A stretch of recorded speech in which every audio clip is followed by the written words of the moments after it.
আজকে আমি আমার দ্বিতীয় পডকাস্ট শুরু করছি। আর দুর্ভাগ্যবশত আমার সঙ্গে আজকে কোনো গেস্ট নেই। প্রথম পডকাস্টটি আমি আমার মায়ের সঙ্গে করেছিলাম। তো আমি এখন গেস্টের খোঁজে আছি, কি আমার সঙ্গে আলোচনা করতে আগ্রহী। আপনাদের মধ্যে যদি কেউ আগ্রহী থাকেন তো জানাবেন। তো আপাতত আমি এই পডকাস্টটি এইভাবে কন্টিনিউ করব। তো আজকে আমি যে বিষয় নিয়ে আলোচনা করব এটি আরেকটি সিনেমা। তো আমি ইদানিং একটি সিনেমা দেখলাম, যেটা কিনা বাংলা সিনেমার মধ্যে একটা এন্টারটেনমেন্ট সিনেমা এবং বাচ্চাদের সিনেমা এবং গোয়েন্দা সিনেমা। তো বাংলা সিনেমায় তো আমি একটু রিসার্চও করলাম এবং আমার অল্প বিস্তর একটুখানি জ্ঞানও রয়েছে। তো বাংলা সিনেমায় বা বাংলা সাহিত্যে আমাদের মধ্যে আমরা বেশ কিছু গোয়েন্দা গল্প পেয়েছি। আমি জানি না রবীন্দ্রনাথ বা শরৎচন্দ্র এরা কোনো গোয়েন্দা গল্প লিখেছিলেন কিনা, ওই সময় গোয়েন্দা গল্পের সেরকম প্রচলন ছিল কিনা, তা দর্শক বন্ধুরা আপনারা জানাবেন। কিন্তু আমি মোটামুটি যা জানতে পারলাম এবং আমি আগে থেকেও যা জানতাম, বাংলা সাহিত্যে বেশ হাতে গোনা কিছু গোয়েন্দা চরিত্র, যেগুলো কিনা খুবই ফেমাস, এরকম বেশ কিছু গোয়েন্দা চরিত্র আছে। তার মধ্যে ফেলুদা অবশ্যই আমাদের কাছে একটি খুবই ফেমাস, যেটা 1965 সালে সন্দেশ পত্রিকায় প্রথম বেরিয়েছিল, সত্যজিৎ রায়ের লেখা। এবং ফেলুদার বেশ কিছু সিনেমা আমরা দেখেছি, যেগুলো কিনা এখনো পর্যন্ত খুব ফেমাস। এবং এক কথায় বলতে গেলে ফেলুদা হচ্ছে কালচারাল আইকন আমাদের কাছে। তো আমরা বাঙালি গোয়েন্দা বলতে ফেলুদাকেই সবার আগে চিনি।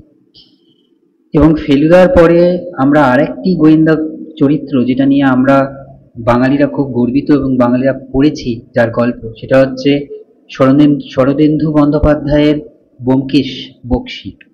এবং এটিও এই এই গোয়েন্দা গল্পটাকে নিয়েও বেশ কিছু সিনেমা হয়েছে ইদানিংকালে।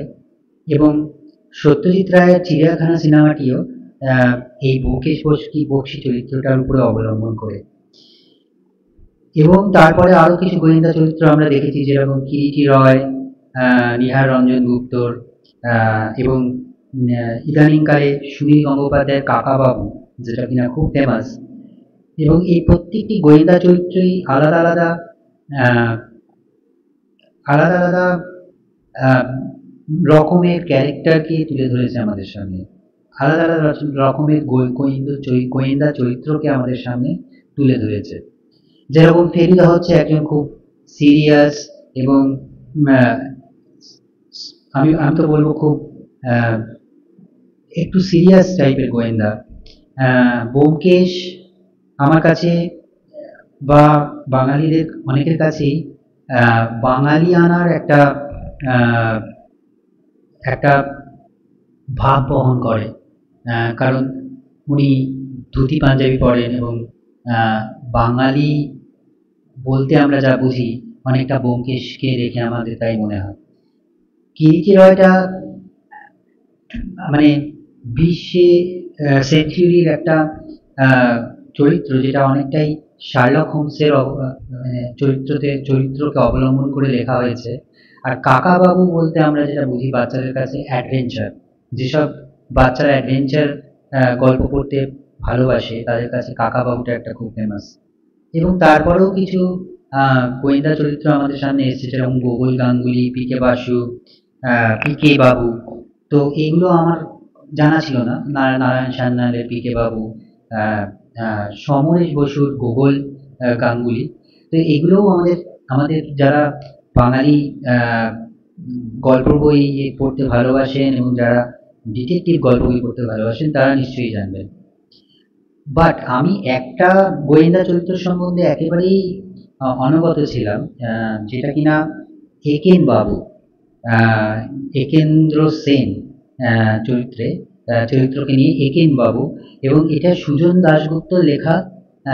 1990-91 সালে এই গোয়েন্দা গল্পটি আনন্দ মেলা পত্রিকায় বেরিয়েছিল এবং তারপরে এর বহু বই আহ, ছেপে বেরোয় এবং এই গোয়েন্দা চরিত্রটি আগে উল্লেখ করা সবকটি গোয়েন্দা চরিত্র থেকে অনেকটাই আলাদা। কারণ একেন বাবু একটি মজার চরিত্র। উনি আহ, সবসময় বক বক করেন এবং নানান রকম মজার কথা বলেন এবং ওনাকে দেখে কিছুতেই মনে হয় না যে উনি গোয়েন্দা, কারণ ওনার কথাবার্তার মধ্যে একটা স্থূলতা রয়েছে। উনি বক বক করেন এবং মানে আহ, অনেক কথা বলেন এবং বহু আহ, অযাচিত কথাবার্তা বলেন এবং সেই কথাবার্তার মধ্যে থেকে উনি সবসময় আহ, একটা জিনিসের প্রতি যে ওনার যে তীব্র আহ, আহ, কোনো একটা বিষয় নিয়ে জানবার যে ইচ্ছা ওনার, সব কিছুর বিষয়ে উনি নাক গলানোর চেষ্টা করেন এবং সে থেকেই উনি এক একটা নতুন গোয়েন্দা আহ, গোয়েন্দা গিরি করতে ঢুকে পড়েন। তো এই একেন বাবুর গল্পটি আমি ইদানিং একেন বাবুর একটি 3 নম্বর সিনেমা বেরিয়েছে, আমি এর আগে দুটো দেখিনি এবং 3 নম্বর সিনেমাটার নাম হচ্ছে আহ, বেনারসে বিভীষিকা। এটা সিনেমাটির নাম, কিন্তু অ্যাকচুয়াল যে গল্পটি থেকে এই সিনেমাটি নেওয়া হয়েছে, যেটা কিনা বেনারস শহরে অবস্থিত একটি গল্প। তো এই গল্পটি থেকে যে সিনেমাটি হয়েছে, এই সিনেমাটি দেখতে আমি গেছিলাম এবং এই সিনেমাটি দেখবো বলে তার আগে আমি একেন বাবু নিয়ে একটু রিসার্চ করছিলাম এবং একেন বাবুর দেখলাম ওটিটি প্ল্যাটফর্মে বেশ কিছু সিরিজ এসছে 2018 থেকে শুরু করে এবং সিরিজগুলো বেশ ফেমাস হয়েছে, মানে বেশ নাম করেছে। একেন বাবুর চরিত্রটা এখনকার যুগে যারা ওটিটি সিরিজ দেখেন এবং বাচ্চারা যারা ডিটেকটিভ সিনেমা বা ডিটেকটিভ সিরিজ দেখেন, তাদের কাছে একেন বাবু চরিত্রটা এখন খুবই ফেমাস এবং আহ, খুবই আহ, নাম করেছে। তো এই যে চরিত্রটি, এই চরিত্রটি যেহেতু নাম করেছে ওই জন্য এটা নিয়ে অলরেডি 3খানা সিনেমা হয়ে গেছে এবং 3 নম্বর সিনেমাটি যেটা আমি গতকাল গিয়ে দেখলাম, একেন বাবুর বেনারসে আহ, বেনারসে বিভীষিকা। বেনারসে বিভীষিকা নামটি মধ্যে বিভীষিকা আহ, শব্দটি আমাদের উল্লেখযোগ্য, কারণ এটা সত্যজিৎ রায়ের সোনার কেল্লার একটি চরিত্র, আমাদের খুবই জানা লালমোহন গাঙ্গুলি, জটায়ু, উনিও একজন গোয়েন্দা এবং থ্রিলার রাইটার ছিলেন এবং ওনার একটি বিভীষিকা, মানে বেনারসে বিভীষিকা না, কিন্তু ওনার গল্পটির নাম ছিল আহ, বিভীষিকার উপরে এবং খুব সম্ভবত আহ, ওনার গল্পটির নাম আমার এই মুহূর্তে মনে পড়ছে না, কিন্তু আহ, বেনারসে বিভীষিকা সিনেমাটি আমি গতকাল দেখলাম আহ, এবং ওটিটি প্ল্যাটফর্মের যে গল্পটি সেটা দ্য মুনস্টোন, ম্যানহাটন মুনস্টোন গল্পটি থেকে নেওয়া এবং সেই গল্পটি আমি সানডে সাসপেন্সের একটি অধ্যায়, যেখানে কিনা বাংলা সাহিত্যের বিভিন্ন গল্প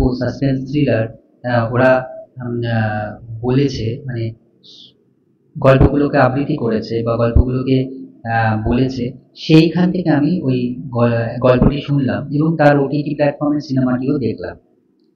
দেখে আমার বেশ ভালোই লাগলো, এন্টারটেইনিং এবং যদিও ওটিটি প্ল্যাটফর্মে অতটা, মানে একমাত্র যিনি একেন বাবুর চরিত্রটি করেছেন অনিরুদ্ধ রয়, তিনি তো খুবই ভালো, চরিত্রটার সঙ্গে ওনার চেহারাটা মানিয়ে গেছে এবং ওনার অভিনয়টা খুবই সাবলীল এবং খুব সুন্দর হয়ে লেগেছে, কিন্তু বাকি আমার ওটিটি প্ল্যাটফর্মের ওভারঅল ডিরেকশনটা অতটাও আমার ভালো লাগেনি, কিন্তু মোটামুটি আমি দেখেছি যে গল্পটার সঙ্গে অনেকটাই মিল আছে, যদিও অ্যাকচুয়াল গল্পটির প্রেক্ষাপট হচ্ছে আমেরিকার ম্যানহাটন শহর, কিন্তু যেহেতু এরা আমেরিকায় অবস্থিত নয় এবং সিনেমাটি আমেরিকায় শুটিং হয়নি, সেহেতু ওনারা আমাদের এই কলকাতা শহর, না কলকাতা না, সরি, ব্যাঙ্গালোরে এটি দেখিয়েছে।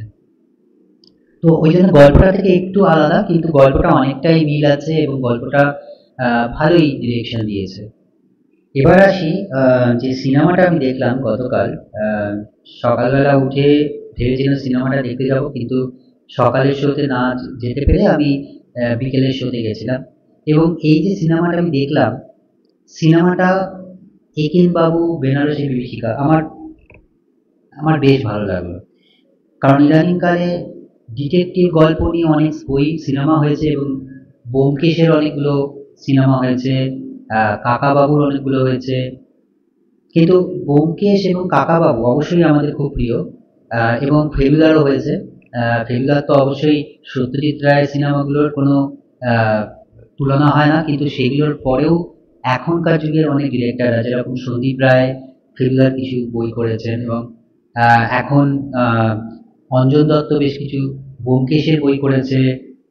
এবং ইদানিংকালে আহ, দিবাকর ব্যানার্জি মনে হয় ব্যোমকেশের একটি বই বানিয়েছে। তো সেগুলো আমার ভালো লাগে, কিন্তু আমার সব থেকে একেন বাবু চরিত্রটা একটু আলাদা লাগলো। কারণ একেন বাবুর চরিত্রটা একটি মজার চরিত্র। যেরকম বললাম যে উনি, ওনার ডায়লগগুলো খুব মজার। যেরকম উনি বলছেন যে অ্যানিমাল, দু রকমের নিউট্রিশন হয়, animal nutrition and malnutrition. কারণ উনি, ওনার বউ ফুকুর সঙ্গে যে সংলাপ, ওনার বউ ফুকু ওনাকে ভেজ খেতে বলেছেন, কিন্তু উনি ভেজ খেতে পারছেন না, সেই জন্য উনি নন ভেজ খেতে ভালোবাসেন। এবং অনেক অনেক ভুলভাল প্রবাদ বলেন। এবং সেইটা বলে ওনার কোনো লজ্জা নেই, উনি নির্লজ্জের মতো ভুলভাল প্রভাব বলেন। কিন্তু ওনার, উনি যে আলটিমেটলি ডিটেকটিভ, উনি যে একটা খুব ডিটেকটিভ, বড় মাপের ডিটেকটিভ, সেটা আস্তে আস্তে বইটা দেখলে আহ, মানুষ আস্তে আস্তে দর্শকরা জানতে পারে, এবং সেটাই একটা সাসপেন্স তৈরি করে। তো আমার সিনেমাটা খুবই ভালো লেগেছে।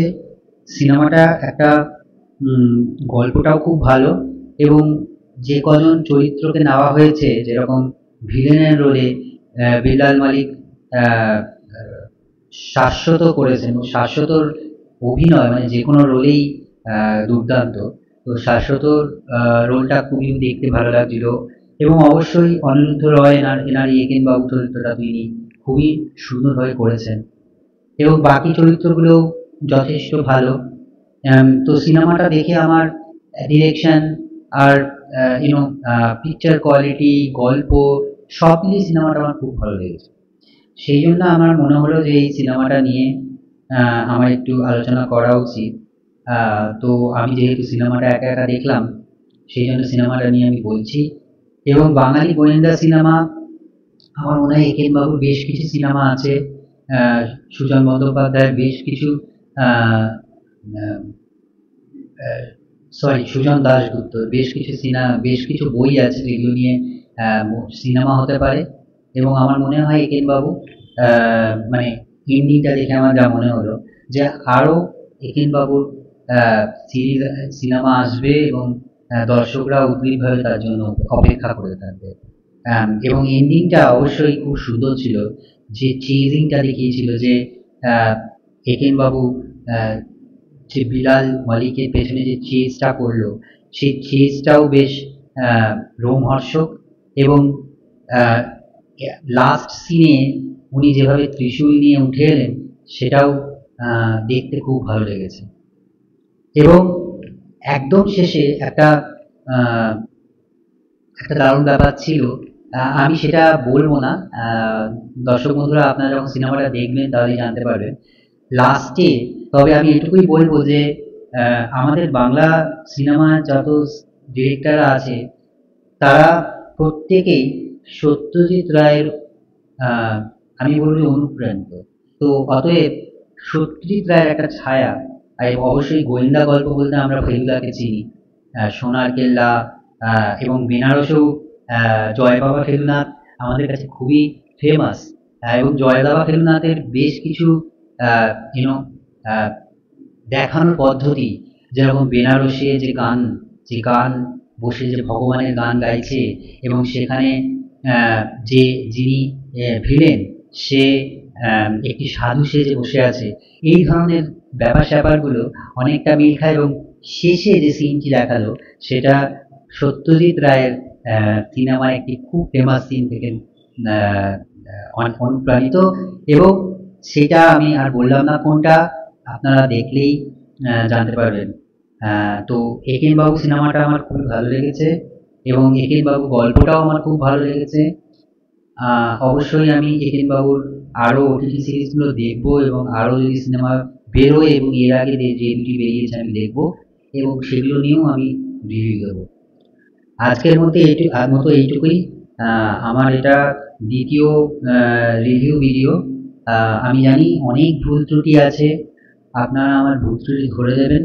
আমি এই ভুল ত্রুটিগুলো আস্তে আস্তে শুধরে নেব এবং আমি জানি আহ, আমার এই ধরনের রিভিউ দিতে ভালো লাগে, কিন্তু আমার রিভিউ শুনতে আপনাদের ভালো লাগবে ততটা ভালো রিভিউ আমার দিতে সময় লাগবে, কিন্তু আশা করি আপনারা যেটুকু আহ, শুনলেন আপনাদের ভালো লাগবে। এটুকু বলেই আজকে শেষ করলাম। নমস্কার।